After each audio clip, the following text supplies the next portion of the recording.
तो बच्चों वेलकम नमिता हिंदी शिक्षा। तो 8 कक्षा का 18 पाठ कहानी है बसंत पुस्तक से। 18 पाठ कहानी टोपी संजय जी ने लेखक टोपी कहानी को रचित की है। इसमें 2 शिक्षा उन्होंने समझाई है। क्या एक चीज़ है कर्तव्य से अपना कर्तव्य निष्ठा के सहित करनी चाहिए। दूसरी जो है क्या है प्रजातंत्र राजातंत्र। प्रजातंत्र किसे कहते हैं? जो प्रजातंत्र है लोगों को द्वारा शासन किया जाता है प्रजातंत्र। राजातंत्र जो राजा शासन करता है उसमें लोगों का कोई काम नहीं है। तो 2 चीज़ों में क्या निष्ठा। बसंत पुस्तक से टोपी की पाठ कहानी रचित की है। कौन? संजय जी। तो अभी हम लोग ये संजय जी के टोपी कहानी को अभी मैं पाठन करती हूँ। एक थी गौरैया गौरैया और एक था गबरा। नर गौरिया दोनों एक दूसरे के परम संगी थे। कौन? गौरैया और एक था गबरा जो नर गौरिया दोनों दोस्त थे। जहाँ जाते थे जब भी जाते थे साथ जाते थे। ये जो इसको गबराइया गौरैया किसको बोलते हैं? बोलो। ये तो ये जो गबराइया गौरैया दोनों ये जो चिड़िया है वो है चिड़िया का नाम क्या है? तो ये स्पैरो जो बोलते हैं इंग्लिश में। गौरैया और गबरा ये दोनों जब भी जाते थे साथ जाते थे, साथ हंसते थे, साथ रोते थे, साथ खाते थे, एक साथ सोते थे। विंचर होते ही खोते निकल पड़ते थे। चुंगने में झूठ कुटना खोते घुसते थे। थकान मिटता थे। सारे दिन देखे गुने घिसराते थे। मोटाते एक शाम घबराई बोली, आदमी को देखते हो कैसे रंग बिरंग कपड़े पहनते? कौन बोला? घबरा बोली। कितना फपता है उन पर कपड़ा खाक फपता है। घबरा तपाक से बोला, कपड़ा पहन लेने से बाद तो आदमी को बसरूत लगने लगता है आज लड़जीरा चुग गए हैं। घबरैया बोल पड़ी, कपड़े पहन लेने बाद आदमी को कुदरती खूबसूरती ढंग जो जाती है। घबरा बोला, अब तू ही सोच, अभी तो तेरी घोड़ घाया एक एक कटावा मेरे सामने रोगे रोगे के रंगत मेरी आंखों में चमक रही है। अब अगर तू मान की तरह खुद तो सर पर ढक लेगी तो सारी खूबसूरती हो जाएगी ना नहीं। तो दोनों में बात हो रही है। कपड़े केवल अच्छा लगने के लिए नहीं, घबराया बोली, मौसम की मार में बचपन के लिए पहनना है आदमी। तू समझती नहीं। घबरा हंसकर बोला, कपड़े पहन पहन कर जाड़ा गर्मी बरसात सहना उनकी सकत भी जाती रही और हमें कपड़े बड़ा लफड़ा भी है। कपड़ा पहनने वाले की औकात पता चल जाती है। आदमी हैसियत में भेद पैदा हो जाता है। फिर आदमी कपड़ा पहनने के बाज नहीं आता। घबराइया बोली, चित नहीं नहीं लिबास पिलवाना रहता है यहाँ यहाँ योगदान। घबरा बोला, आदमी लिबान पकड़ जाता है नहीं रखना हाथ। जो चलते फिरते काम करने वास्ते उन्हें दस्ता नहीं और मोजे ढक लेता है। सिर पर लटे उन्हें टोपी ढक देता है। तो वो दोनों में कपड़ा के लिए बातचीत होता है। वो कपड़ा बोलते हैं वो कपड़ा पहनकर टोपी पहनते हैं। उनके सिर पर टोपी कितनी अच्छी लगती है। घबराया बोली, मेरा भी मन टोपी पहनने का है। तो घबराया बोली, मैं किसको? घबरा को टोपी पाएगी कहाँ से? घबरा बोला, टोपी आदमियों के राजा पहनता है जानती है। टोपी लिए कितने टाट उलट जाता है, जरा सी चूक कोई नहीं टोपी उछलने को देर लगती है। अपनी टोपी सलामत इसी पीकर कितनी टोपी पहनानी पड़ती है मेरी मन तो तू चक्कर पड़ ही मत। तो घबराइया को बोलता है। घबरा तो अनेक समझदार इसलिए छकी जबकि घबराइया जी तो धुन पक्की ठान लिया उसको जीवन को मान लिया है। कहा गया जहाँ से वहीं रहा है।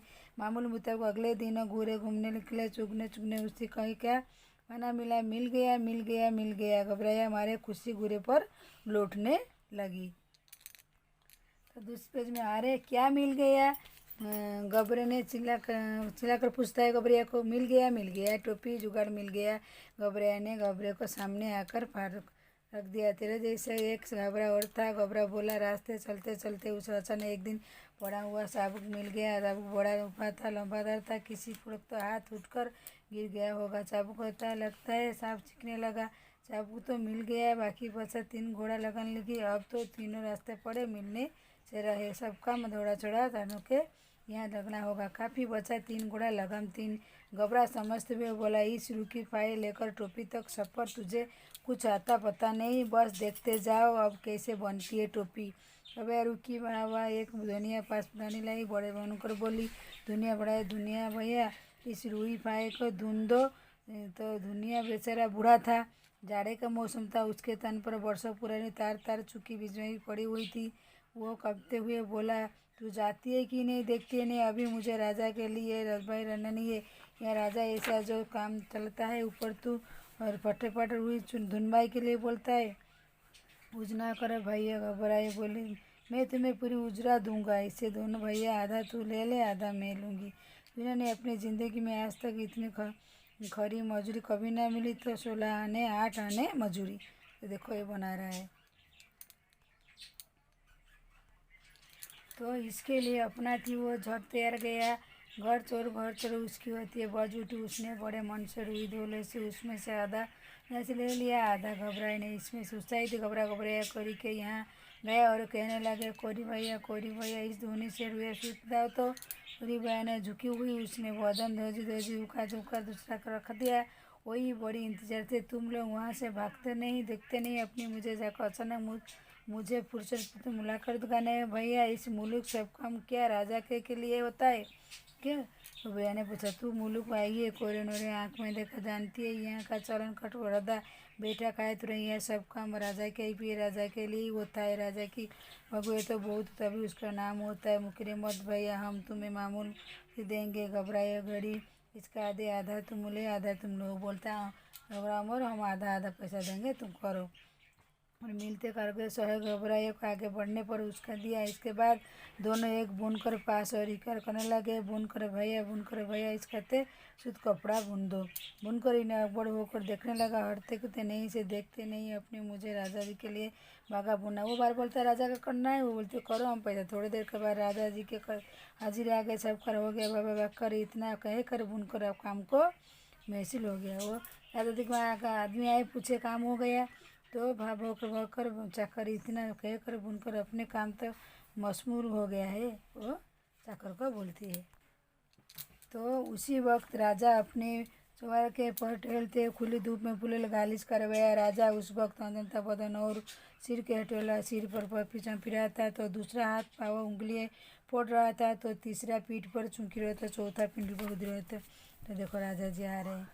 तो घबराए हुए को अंकुर चिल्लाया, मेरे सिर पर टोपी, राजा सिर पर टोपी नहीं, राजा सिर पर टोपी नहीं। मालिश करवाते कि नज़र घबराए टकराए, घबराए के सिर पर टोपी देख कर उसकी अक्ल चकराई। वो लगातार अट रही थी, मेरे सिर पर टोपी, राजा का टोपी नहीं। वो बार बार बोली, तो अरे कोई मेरी टोपी लाओ जरा जल्दी रहा। राजा दोनों हाथों से अपना सिर ढकते हुए चिल्लाया। टोपी आ गई, राजा स्टंट पहन कर ली, देख रफड़ते फिर टोपी कूदने लगी। घबराए अब दूसरा राग गलपा शुरू काम कर दिया। राजा ने टोपी एक भी नहीं, मेरी टोपी 5 पूदने, राजा की टोपी में पूदने नहीं है। तो इतने में इसे बुने दे भैया, घबराया सास होकर कहा, हम में काम करवाते, इस बुने देते, आधा लूले बुनकर देखा तो सौदा बुरा नहीं। वो त्योहार कहिए अपनी से और कैसे कर ताना बना पड़सा उसका करवा चलने का सुनते। थोड़ी देर उसने काफ़ी राकस कपड़ा बुन दिया, आधा उसने आधा लिया, पूरा 3-14 गबरू कर दिया। कपड़ा लिए दर्जी पास पहुँची, भैया दर्जी भैया इसकी टोपी में सिले दो, इसको नहीं से। दर्जी ने पूछा, क्यों नहीं चाहिए? तो के लिए मुझे में चाहिए। दर्जी माथे पसीना पोंछते हुए बोले, कुछ देना कुछ लेना, बरसाते पसीना। हम तो भैया बेगार कुछ करवाते नहीं। घबराए बोली, इस बुने कपड़े की टोपी सिलवे दे, बल्कि टोपियाँ भी ले दे, एक तू ले ले एक ले ले। मजूरी कौन सूझी तैयार देगा? कचबच उसकी कंची चला उठी, छुए तो सरसर उसकी कपड़े भीतर बाहर लगी। बड़े बनोज 2 टोपियाँ सिले दी होकर अपनी और से 5 कूदने जड़ दिए। कूदने टोपी पहनकर घबराया आपके मन में रही, ढंग से टाका लगने से कूदने पुदर को लगी, रगड़ाने दिखाने लगी, तो मेरी टोपी सबसे मिली 5 कूदने वाली। खुशी से उड़ाने को दिखा रहा है, तो मेरे 5 कूदने वाली। अरे तू रानी लग रही है, घबरे आखिरकार पहना कर रानी के राजा को। मेरे राजा घबराए उड़ने लगी। अब कौन राजा मेरा मुख्य करेगा? टोपी पहन उसके मन ही एक पुलिस चोरा बार हुआ। इस मुल्क राजा भी एक पर जाइया लिया, जिसके लिए सारे काम जोते। उड़ते उड़ते राजा का मेरे लिए कंगूरे जाकर बैठ गई। कौन?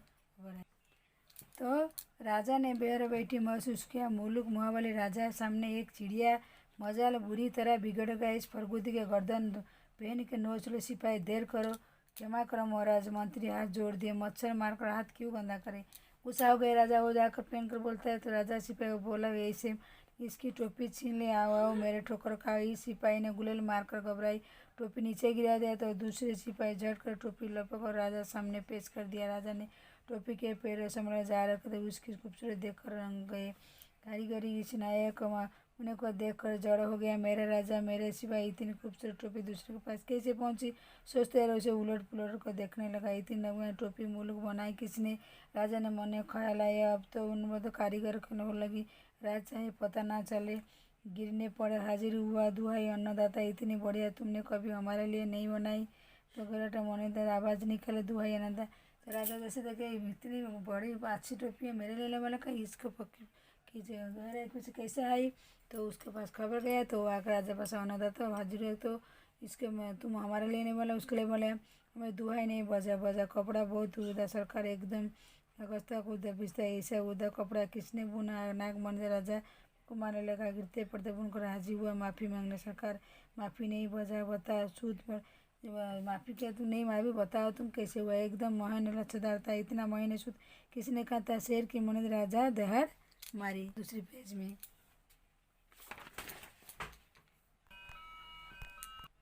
तो बच्चों लास्ट कहानी का पेज में क्या है। संभाल लो कैसे तुमको निकल आए। अनोखा तमन से मंत्री ने कहा, ये मुकुट विपदा दे तुम। राजा ने खुद घबरा रहा था। झट के बोला, इसकी टोपी वापस कर दो। सिपाहियों ने कहा, माना टोपी वापस करूँगी। हवा उछल दी गई है। तो बोला, देखो ये टोपी पहन कर जाते घबरिया। घबरा ने फिर से टोपी पकड़ ली और उठाकर कहने लगी, वाह राजा, डरपोक है नीरा डरपोक है। मुझे डर गया तभी तो इसने मेरी टोपी लौटा दी।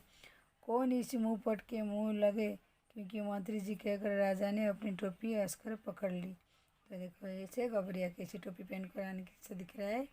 तो कब लेखक संजय जी ने बड़ी मज़ेदार कहानी है घबरा घबरिया की। तो है घबरैया घबरा दोनों स्पारो है। तो उसको स्पारा बोला जाता है। वो दोनों के बारे में पूरा ये कहानी लिखी है। कैसे बोलते हैं, जो इसमें दो शिक्षा दिए है। इनमें जो कर्तव्य निष्ठा साथ पूरी तो करते हैं। और दूसरी है प्रजातंत्र। प्रजा का जब प्रजा करेगा लोगों को द्वारा शासन होता है। राजा का राजा जो है शासन होता है। तो बड़ी अच्छी सीख के कहानी है बच्चों। इसका पाठन हो गया। अभी इस कहानी का जो है कौन है टोपी का हम लोग प्रश्नोत्तर अभी अभ्यास करेंगे। तो बच्चों प्रश्नोत्तर क्या है। घबराया और घबरा बीच की बात। तो पर बहुत घबराया अपनी अच्छी पूरी करने का अवसर क्या है। घबराया वस्त्र पहनने के पक्ष तथा घबरा का पक्ष में था। घबराया आदमी द्वारा रंग बिरंग कपड़ा देखकर उसे खुश रहता। घबराया पहनने का और उसको खूबसूरत नहीं लगी। कपड़े पहनने के बाद आदमी कुदरती खूबसूरती नहीं होती है। उसी भेष में दौराना घबरा ने अपनी टोपी पहनने की इच्छा व्यक्त की थी। तो दूसरी प्रश्न क्या है। दूसरी प्रश्न क्या है। तो घबराया और घबरे ने भेष तक क्या है उन्होंने की थी। तो टोपी बनने के लिए एक कार्य लिखा। टोपी पहने बचाने के लिए गहराई। तो दूसरी क्वेश्चन क्या है। टोपी बनवाने के लिए घबराया किस किस के पास गई। टोपी बनवाने के एक एक कार्य बोली। तो टोपी बनवाने के लिए घबराया धुनिया कोरी बुनकर दर्जी पास गई। धुनवा कहकर उसे लेकर पास पहुंची। उसे कोरी के कस पे ले गया। सूत लेकर बुनकर पास उससे चुनकर करवाई। कपड़े लेकर दर्जी के पास गई। कपड़े दरबार टोपी घबराई की सिलवाई दी। थ्री क्वेश्चन क्या है। घबराई की टोपी पर दर्जी 5 फंदे क्यों पर जड़ दे दी। तो बोलो चार प्रश्न है। तो घबराई की टोपी करने की दर्जी को दी कि जिससे वो खुश था। दर्जी राजा उसके सेवक कपड़े सिलवाई।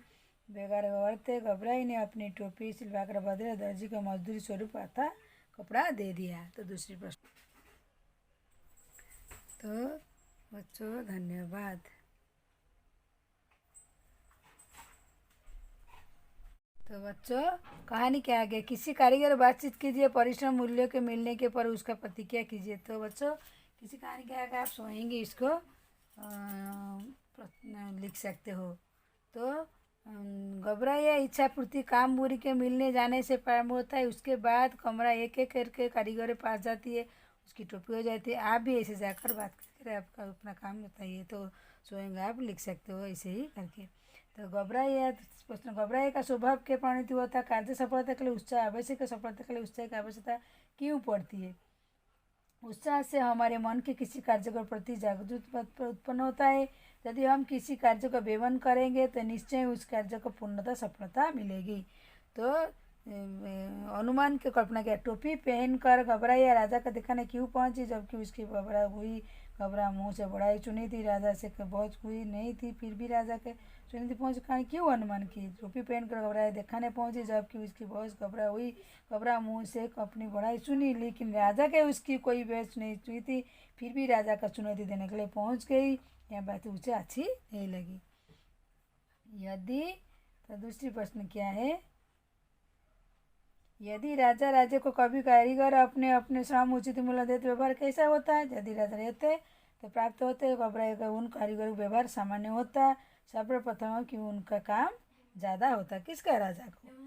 चारों कारीगर को राजा के लिए काम कर रहे थे तो एक बार रबाई भी नहीं, एक चुनवा ली, एक तीसरा भी नहीं, चौथा भी नहीं, रोकर घबराया क्यों? तो चारों राजा काम रोककर घबराई का काम किया क्योंकि उसने अजी मजदूर मिली, उससे सब खुश हो गए। इसका मजदूर आधा मिली इसीलिए। भाषा गीति, गांव की बोले खर्च लग के तो उनकी बर्तन बदन डालती है। घबराया घबराया ग्रामीण को उच्चारण के अनुमान शब्द बर्तन हुए थे। पुदना फुलदना पुंदना कहानी अनेक शब्द ग्रामीण उच्चारण जैसे मुक्त, क्षमा, मजूरी, मजदूरी, मोल्ला इत्यादि। आप खेती की बोली तो उपयोग होती है शब्द कीजिए उनका रूप कीजिए। तो क्या होता है? घैला घंटा, लड़की लड़की, भीख भिक्या, तरकारी सब्जी भात चावल। तो बच्चों संजय जी का कहानी का शीर्षक टोपी, जो 18 पाठ का अंतिम कहानी का शीर्षक टोपी बहुत अच्छी कहानी है, मज़ेदार कहानी है। जो संजय जी ने बोले जिस कर्तव्य को करते हो निष्ठा के सहित करो और दूसरी प्रजातंत्र राजतंत्र, जो प्रजा के लोग प्रजा शासन करेंगे, राजा शासन। तो इसी को आप को दो गौरैया घबराया दोनों की बारे में बहुत अच्छी कहानी है। इसका पाठन प्रश्नोत्तर हो गया बच्चों। 8 कक्षा का 1 से 18 तक सभी पढ़ाई मैंने हमारी आज संपन्न हुई है। तो 8 कक्षा का पाठ तो बच्चों आज मेरी आज वीडियो 8 कक्षा का अंतिम वीडियो है और दूसरी कक्षा में आपसे मुलाकात करती हूँ। मेरे चैनल को लाइक नहीं किया तो लाइक करो और मेरे चैनल को ऐसे देखते रहिए। ऐसे ही मैं आपको दूसरी कक्षा में मुलाकात करती हूँ। आज के लिए बस मेरी 8 कक्षा का पाठ हो गई है संपूर्ण। दूसरी वीडियो मुलाकात, मेरे वीडियो देखने के लिए आप लोग को धन्यवाद बच्चों।